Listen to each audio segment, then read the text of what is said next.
തൃക്കൊടിത്താനം മഹാക്ഷേത്രത്തിൽ പാണ്ഡവീയ മഹാവിഷ്ണു സത്രം വൈശാഖ മാസത്തിൽ. പാണ്ഡവീയ മഹാവിഷ്ണു സത്രത്തിന് മുന്നോടിയായി Thiruvithamkoor Devaswom board president PS Prasanth സത്ര വിളംബരം നടത്തി. പഞ്ചദിവ്യ ദേശദർശൻ ചെയർമാൻ B രാധാകൃഷ്ണ മേനോൻ അധ്യക്ഷനായിരുന്നു.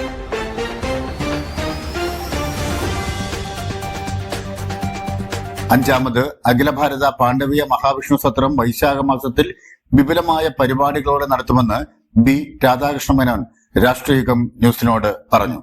തിരുവിതാംകൂർ ദേവസ്വം ബോർഡിൻ്റെ നേതൃത്വത്തിൽ നടന്നുവരുന്ന വൈശാഖ മാസ ദർശനവും പാണ്ഡവീയ മഹാവിഷ്ണു സത്രവും ഈ പ്രാവശ്യം നടക്കുന്നത് തൃക്കൊടിത്താനം മഹാവിഷ്ണു ക്ഷേത്ര സന്നിധിയിലാണ്.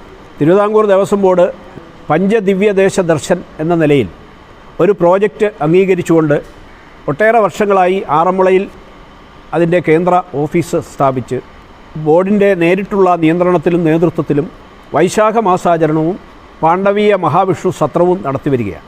ആ നിലയിൽ പഞ്ചപാണ്ഡവ ക്ഷേത്രങ്ങളിൽ തൃച്ചിറ്റാറ്റ്, തൃപ്പുലിയൂര്, തിരുവാറന്മുള, തിരുവൻവണ്ടൂർ എന്നീ ക്ഷേത്രങ്ങളിൽ ഈ ആചരണവും സത്രവും കഴിഞ്ഞ വർഷങ്ങളിൽ തുടർച്ചയായി നടക്കുകയും 4 വർഷങ്ങളിലായി ഈ 4 ക്ഷേത്രങ്ങളിൽ നടക്കുകയും അഞ്ചാമത് പാണ്ഡവീയ മഹാവിഷ്ണു സത്രവും അതോടൊപ്പം നടക്കുന്ന വൈശാഖ മാസവും അതുമായി ബന്ധപ്പെട്ട ആചരണങ്ങൾക്ക് നേതൃത്വം കൊടുക്കുവാൻ വേണ്ടി ഈ വർഷം നിയോഗിക്കപ്പെട്ടിട്ടുള്ളത് തൃക്കൊടിത്താനം മഹാക്ഷേത്ര ഉപദേശക സമിതിയും തൃക്കൊടിത്താനം മഹാക്ഷേത്രവുമാണ്. ഈ ഇവിടം കേന്ദ്രമാക്കിയാണ് ഈ വർഷത്തെ ഈ ആചരണങ്ങൾ നടക്കുന്നത്. ഔദ്യോഗികമായ തീയതിയും ആചാര്യനെയുമെല്ലാം പ്രഖ്യാപിക്കാനുള്ള അവകാശം ദേവസ്വം ബോർഡ് പ്രസിഡന്റിനാണ്. അടുത്ത മെയ് മാസം ഈ സത്രം നടക്കുന്ന ഡേറ്റ് വരെയുള്ള നിരന്തരമായ പ്രോഗ്രാമുകൾ തൃക്കൊടിത്താനം കേന്ദ്രമാക്കി വരും ദിവസങ്ങളിൽ ഉണ്ടാകും. അപ്പോൾ അതിൻ്റെ ആദ്യത്തെ പദ്ധതിയാണ് സത്ര വിളംബരം. അപ്പോൾ അതിനുശേഷം ഈ സത്രത്തിന് നമ്മുടെ സത്ര ദിനങ്ങളിൽ പങ്കെടുക്കുന്ന ഭക്തജനങ്ങൾക്ക് അന്നദാനം കൊടുക്കേണ്ടതുണ്ട്, ഒപ്പം പ്രഭാഷണങ്ങൾ സംഘടിപ്പിക്കേണ്ടതുണ്ട്. അപ്പോൾ ഏതാണ്ട്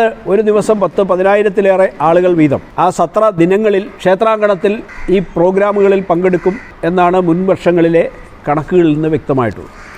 അപ്പോൾ ഇത്രയും ആളുകൾക്ക് പരമാവധി പച്ചക്കറികൾ ഉൽപ്പാദിപ്പിക്കാനുള്ള ഒരു പരിശ്രമം വരും ദിവസങ്ങളിൽ നാം തുടക്കം കുറിക്കും. അത് കൃഷിഭവനുമായും ഇതര മേഖലകളുമായും ബന്ധപ്പെടുത്തിയിട്ടുണ്ട്. അപ്പോൾ അത് ക്ഷേത്രാങ്കണത്തിലും ക്ഷേത്ര പരിസരത്തുള്ള ഇതര ക്ഷേത്രങ്ങളുടെ അങ്കണത്തിലും ഒപ്പം നാട്ടിലുള്ള തയ്യാറാവുന്ന വിശ്വാസികൾക്കുമൊക്കെ കഴിഞ്ഞ സത്രങ്ങളിലൊക്കെ അത് തിരുവനന്തപുരത്തിലും ആറന്മുളയിലും പുലിയൂരിലുമൊക്കെ ആ നിലയിൽ സത്രവുമായി ബന്ധപ്പെട്ട ഒരു മെസ്സേജ് സമൂഹത്തിന് നൽകുകയും ഒപ്പം വിശ്വാസികൾ അത് സ്വയം ഏറ്റെടുത്തുകൊണ്ട് ധാരാളം ഉൽപ്പന്നങ്ങൾ ക്ഷേത്രാങ്കണത്തിൽ സമർപ്പിക്കുകയും ചെയ്തിട്ടുണ്ട്. അപ്പോൾ അതിനുള്ള അവസരം ഒരുക്കുന്ന അടിസ്ഥാന പ്രക്രിയ ഇതോടനുബന്ധിച്ച് ആരംഭിക്കും. അപ്പോൾ അതേപോലെ തന്നെ ഇതുമായി ബന്ധപ്പെടുത്തി നാരായണീയ പാരായണം സത്രത്തിൻ്റെ തുടക്ക ദിവസം തന്നെ മെഗാ നാരായണീയം എന്നുള്ള നിലയിൽ 5000-ത്തിലധികം അമ്മമാർ പങ്കെടുക്കുന്ന ഒരു നാരായണീയ പരിപാടിയുണ്ട്. പക്ഷേ അതിന് മുന്നോടിയായി ഏതാണ്ട് 51 ദിവസം നീണ്ടു നിൽക്കുന്ന നാരായണീയ പാരായണം മാർച്ച് മാസം 22-ാം തീയതി ഇവിടെ ആരംഭിക്കും. ആ ദിവസങ്ങളിലും ഈ നമ്മുടെ നാട്ടിലുള്ള ഒട്ടേറെ നാരായണീയ സമിതികൾ ഈ ക്ഷേത്രാങ്കണത്തിൽ എത്തിച്ചേർന്ന് ആ പാരായണത്തിന് നേതൃത്വം കൊടുക്കും. അപ്പം ഇങ്ങനെയുള്ള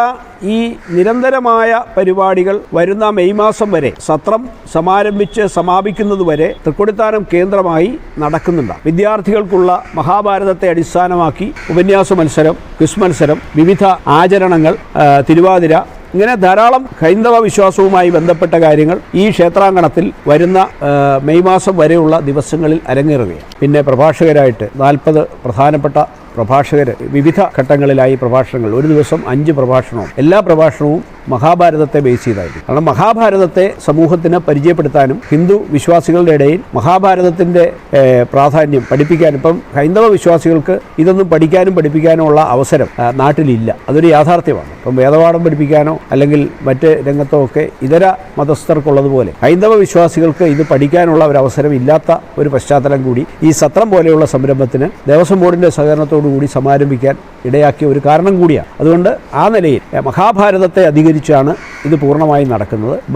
ഇത് അങ്ങനെ നടത്താനുള്ള പ്രധാനപ്പെട്ട കാരണം മഹാഭാരതത്തിലെ പ്രധാനപ്പെട്ട കഥാപാത്രങ്ങളായ പഞ്ചപാണ്ഡവർ, ആ പഞ്ചപാണ്ഡവർ ആരാധിച്ചിരുന്ന വിഷ്ണു വിഗ്രഹങ്ങളാണ് ഈ 5 ക്ഷേത്രങ്ങളിൽ കുടികൊള്ളുന്നത് എന്നുള്ള വിശ്വാസം. അതാണ് മഹാഭാരതത്തെ അധികരിച്ചുകൊണ്ടുള്ള സത്രത്തിൻ്റെ വേദിയാക്കി ഈ 5 അമ്പലങ്ങളെ മാറ്റാൻ ഇടയാക്കിയിട്ടുള്ള പ്രധാനപ്പെട്ട ഘടകം. അപ്പോൾ ആ നിലയിൽ പഞ്ചപാണ്ഡവരുടെ ആരാധനാമൂർത്തിയായ 5 വിഗ്രഹങ്ങളും നമ്മുടെ സത്രവേദിയിൽ പ്രതിഷ്ഠിക്കും. 5 ക്ഷേത്രങ്ങളിൽ നിന്നും 5 വിഗ്രഹങ്ങൾ, ഇവിടെയുള്ളതടക്കം 5 വിഗ്രഹങ്ങൾ ആ സത്രവേദിയിൽ സത്രം തുടങ്ങുന്നതിൻ്റെ തലേന്ന് സത്രത്തിന് വേണ്ടി ദേവസ്വം ബോർഡിൻ്റെയും തന്ത്രിമാരുടെയും അനുമതിയോടുകൂടി ഓരോ ക്ഷേത്രത്തിലും പ്രത്യേക വിഗ്രഹങ്ങൾ നിർമ്മിച്ചിട്ടുണ്ട്. ആ ഓരോ ക്ഷേത്രത്തിൻ്റെയും തന്ത്രിമാർ തന്നെയാണ് ഈ സത്രവേദിയിൽ അത് പ്രതിഷ്ഠിക്കാനായിട്ടെത്തുക. അപ്പോൾ സത്രവേദിയിൽ അന്നത്തെ ഈ സത്രം തുടങ്ങുന്ന ദിവസം 5 ക്ഷേത്രങ്ങളിലെയും ക്ഷേത്ര തന്ത്രിമാരടക്കം പങ്കെടുത്തു. സത്ര വിളംബരത്തിന് മുമ്പ് ഇരുപ്പ രക്തേശ്വരി ക്ഷേത്രത്തിൽ നിന്നും വാദ്യമേളങ്ങളുടെയും താലപ്പൊലിയുടെയും അകമ്പടിയോടെയുള്ള സത്ര വിളംബര ഘോഷയാത്ര ഭക്തിസാന്ദ്രമായി. ദേവസ്വം ബോർഡ് അംഗം അഡ്വക്കേറ്റ് എ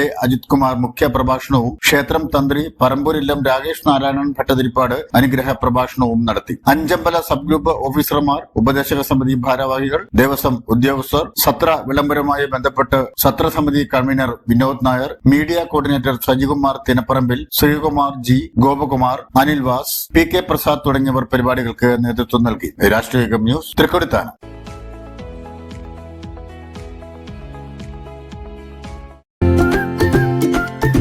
മൃഗസംരക്ഷണ രംഗത്ത് അത്യാധുനിക സംവിധാനങ്ങളോടെ പ്രവർത്തിക്കുന്ന Apollo multi speciality animal hospital, Vazhappally west, Changanassery.